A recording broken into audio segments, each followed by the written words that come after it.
Malaysia ialah seorang yang berbilang agama, bercakap bahasa Melayu dan mengamalkan budaya negara yang berteraskan kepada budaya Melayu dan budaya Sabah Sarawak dan lahir di Malaysia. Nampak ya? Kerana ni tak ada handout. Uraian dia, agama orang Malaysia ialah yang berpaksikan kepada, ini untuk perlembagaan, Islam ialah agama negara, tetapi agama lain bebas diamalkan dengan aman dan damai. Kita nak bercakap tentang perpaduan, penyatuan orang Malaysia ya. Jadi saya uraikan tadi dia punya definisi dia, takrif dia, dan ini adalah penjelasan mengenai dengan agama. Saya katakan tadi, seorang yang berbilang agama. Apa maksud berbilang agama? Saya katakan agama orang Malaysia ialah yang berpaksi kepada Islam agama negara, tetapi rakyat Malaysia boleh mengamalkan agama dengan aman dan damai. Lihat ya. Bahasa pula. Bahasa orang Malaysia ialah berpegang teguh kepada bahasa negara. Saya gunakan istilah Dr. Teo ya. Dr. Teo apa? Teo Sukong. Teo Sukong ya. Dia gunakan istilah bahasa negara, bukan bahasa kebangsaan. Dan I inclined to agree dengan Profesor ya. Bahasa orang Melayu ialah bahasa orang Malaysia ialah berpegang teguh kepada bahasa negara ialah bahasa Melayu, tetapi bahasa lain boleh digunakan dan dipelajari. Itu bahasa kita. Nah, listen properly ya. Don't misquote me. Budaya orang Malaysia macam mana? Budaya orang Malaysia ialah budaya yang berteraskan kepada budaya orang Melayu, budaya bumi putra Sabah dan Sarawak, serta budaya semua masyarakat selainnya yang semua orang Malaysia mengamalkannya bersama-sama, bukan cara berasingan. Ya. Kalau perlu penjelasan, Malaysia kan, bangsa Malaysia ini the integral bangsa Melayu. Jadi budayanya mestilah berteraskan budaya orang Melayu. Lepas itu budaya orang Sabah dan Sarawak, oleh kerana mereka berpusat. Lepas itu berteraskan kepada semua masyarakat yang ada di Malaysia ini, yang sama-sama kita amalkan. Bukan orang India, orang Cina amalkan budaya dia, orang Melayu melihat saja. Tidak. Budaya Cina, India, Punjabi dan sebagainya itu diterapkan dalam budaya negara, dan semua orang Malaysia mengamalkan sama-sama. Yang tarian Melayu pun Cina buat, India buat. Yang tarian Bagra pun kan kita semua buat. Sebab itu saya katakan jangan berasingan. Kita amalkan budaya ini sama-sama. Penyatuan orang Malaysia ini melalui bahasa, iaitu bahasa Melayu.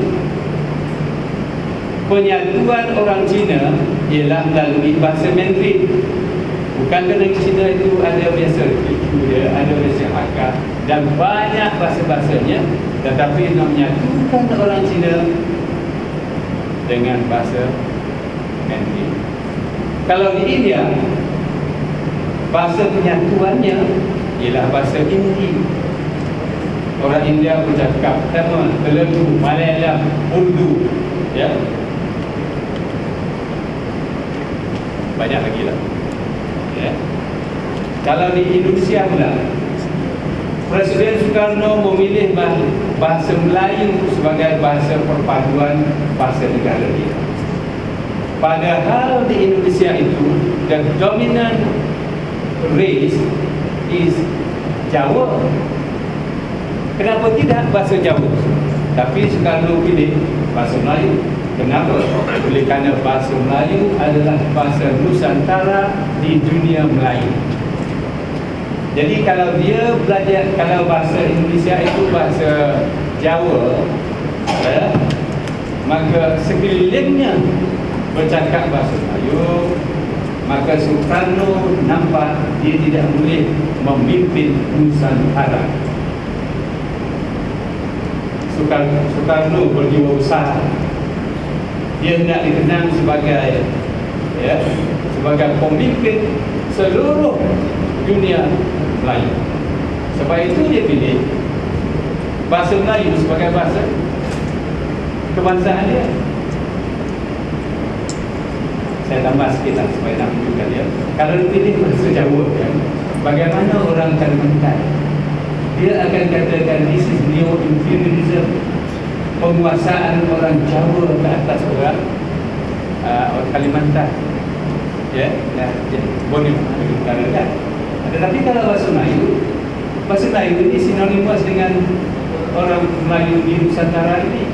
Tak adalah rasa dominasi. Itu bijaknya. Jadi kita di sini, apa bahasa yang sesuai untuk jadikan bahasa bangsa? Bahasa Melayu lah. Dan saya ingat tidak ada sesiapa yang tak sebut. Saya tidak nak menggunakan.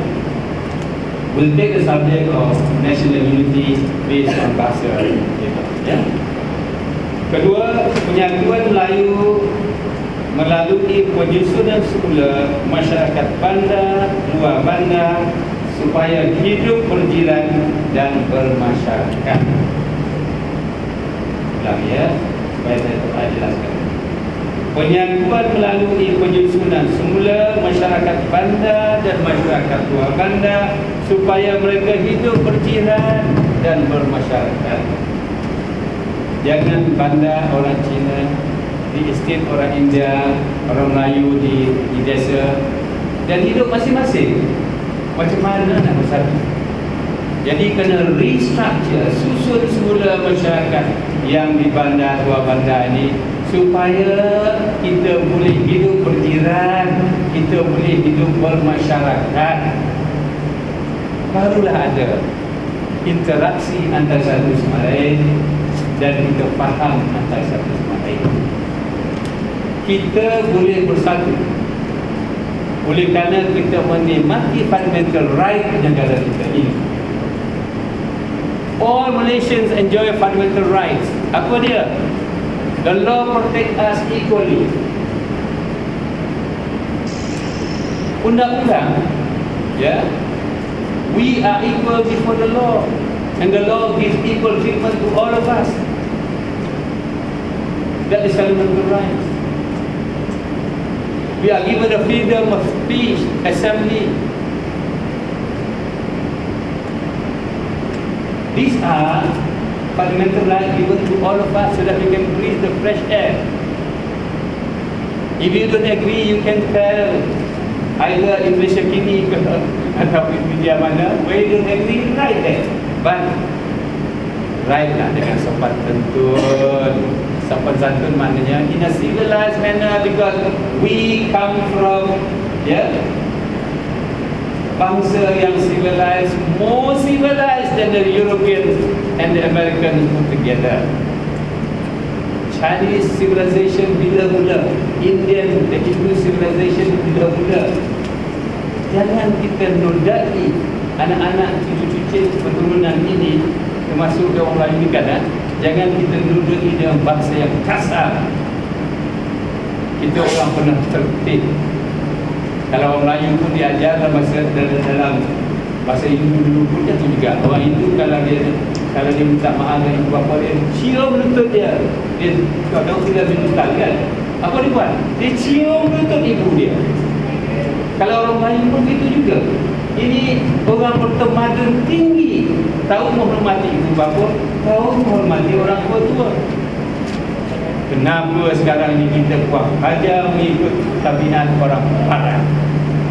Itu tak betul. We stick to our culture, yang lebih baik, lebih hebat daripada Western culture. the national language shall be the Malay language. Bahasa Melayu ya. Tengok. And shall be in such script as Parliament may by law provide. Please understand that the Malay language, the script of the Malay language is Jawi, Arabic, because the Malays are Muslims since 1400. Di Sultan Muzaffar Shah di Melaka, ya. The ruler, the Sultan, agama dia Islam, rakyat dia Melayu. Maka bahasa yang digunakan ketika itu ialah bahasa Melayu tulisan Jawi. Oleh kerana kita kena harapkan bahasa Melayu sebagai bahasa kebangsaan, maka bahasa itu mestilah mudah dipelajari oleh semua orang. Kalau tulisan bahasa Melayu Jawi, bagaimanakah orang Cina, orang India nak belajar bahasa kebangsaan dalam tulisan Jawi? Kena pula belajar Jawi dulu kan. Sebab itu bahasa Melayu menggunakan skrip ataupun tulisan bumi.